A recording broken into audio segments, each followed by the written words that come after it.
What is up guys, Greedy Knight here breaking down the meta for Blademaster as of Title Update 2. I've covered everything for Charge Blade so far, so taking a glance at what's different for the other weapons will be a good exercise for expanding our knowledge of the game. Let's get into it.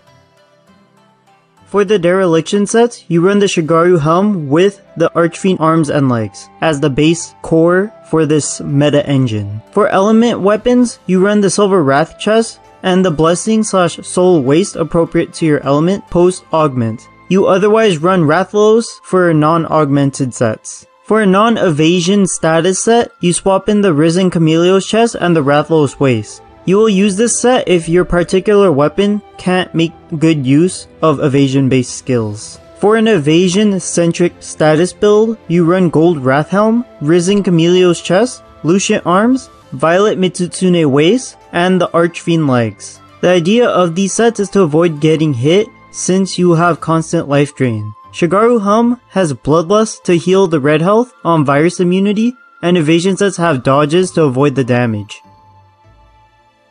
The following sets will try to be as meta as possible in the absence of Dereliction.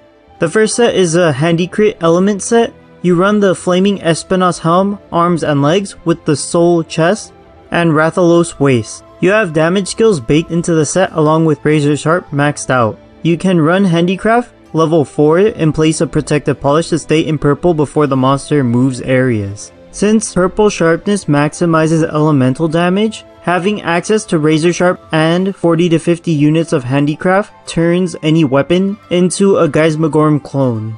Lastly, Intrepid Heart is a fun skill that allows you to bulldoze through attacks whenever you make a mistake or when you want to commit to damage options through an attack.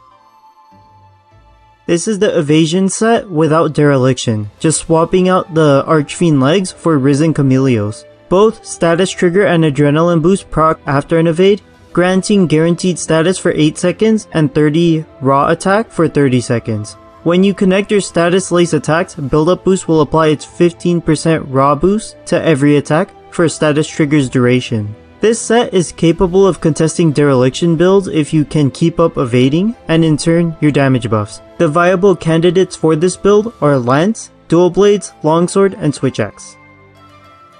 This set only exists for Wide Gun Lance. You use the Flaming Espinos Helm and arms, but you spice things up by equipping the Lucient chest, waist, and legs to get 3 levels of sneak attack.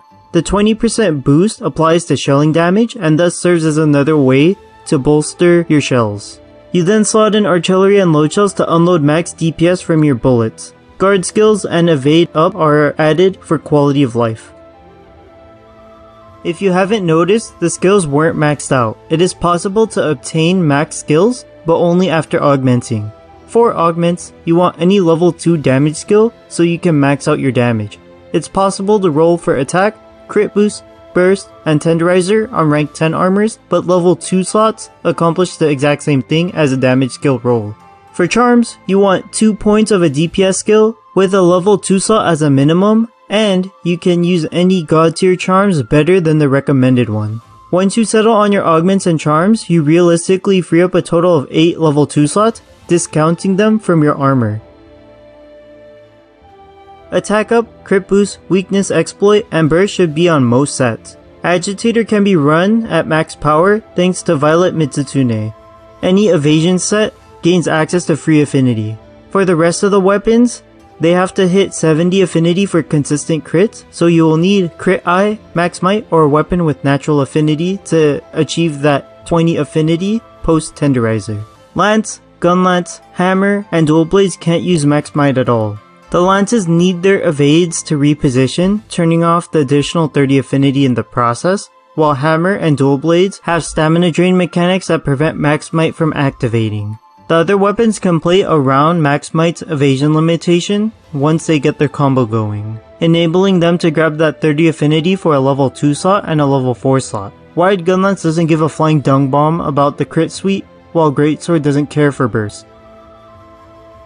Greatsword and Hammer run focus, but Chargemaster bolsters element builds for mainly Courage Hammer. Switch Axe needs Rapid Morph and Longsword needs Quick Sheath. Anything with a shield should run guard and guard up to avoid carding in endgame from unblockable attacks.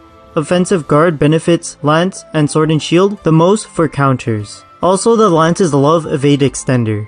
Hunting Horn needs Sonorous, which is the easiest weapon-specific skill to slot in. Dual Blades and Insect Glaive are the only weapons that don't need a single quality of life skill, enabling them to run max DPS on any set.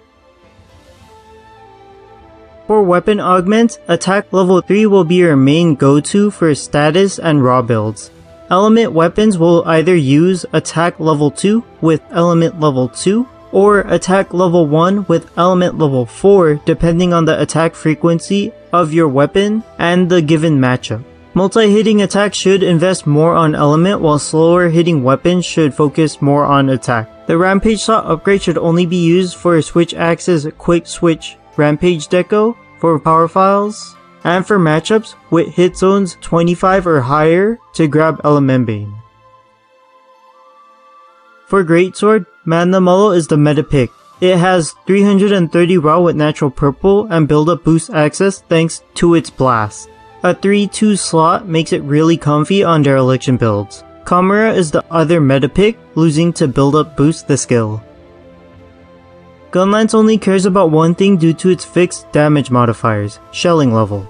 It dictates shelling damage, causing every sub-level 8 weapon to be suboptimal. Your main weapons end up being Corn Popper and the K9 Gunlance for wide and long shells respectively. For normal shelling, you can run either Hermitor or Pyrarachna.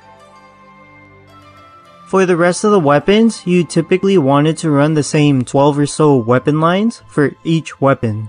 In general, you ran Rathalos, Magmadron, or Flaming Espinas for fire, Almadron or Mizutsune for water, Zinogre or Narwa for thunder, Kushala or Frostycanth for ice, and Valstrax for dragon. You run Chameleos or Lucient for poison. The rest are exceptions to the general rule. Lance runs Hermitor for water and Lunagarn for ice. Sword and Shield uses the water weapon line. Hammer uses Gauss Rag and Geismagorn for strength hammer.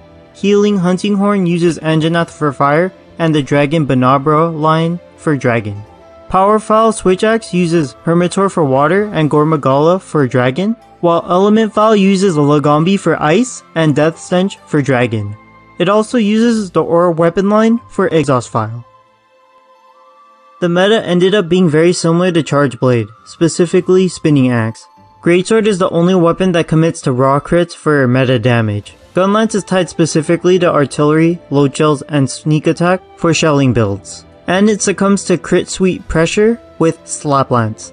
Every other weapon wants to balance crits, attack, and element. Optimal weapons be optimal.